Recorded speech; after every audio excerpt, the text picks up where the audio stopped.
Evangelium Vitae is one of a series of encyclicals that John Paul wrote in the 1990s. And that was pretty close to 20 years ago when these threats of biomedical technologies, biomedical research, in vitro fertilization, abortion, euthanasia, assisted suicide were present, but they weren't present to the degree they are today. And I think if we want to be candid about where the situation is, the church did rather well against fighting communism.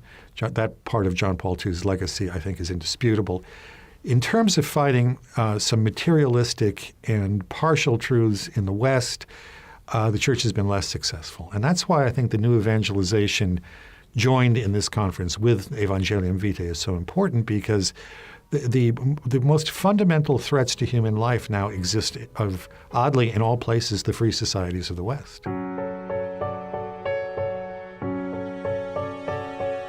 For me, one of the interesting things is, how does the culture itself see itself?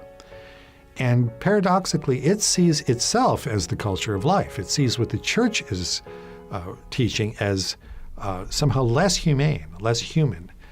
That it is not humane to require, as some people might say, to force a woman to bear a child, to keep a child in her own womb to term. So curiously, we're in a situation where the culture regards itself as a culture of life more so than what the church's culture of life thinks of itself as. So that's something that we have to recognize, and recognize quite forcefully. That people are opposing us because they believe they are defending the human person. I believe the Catholic Church has the most extensive, the most powerful, the deepest arguments about every one of these life issues. But the number of people who are going to be able to respond to those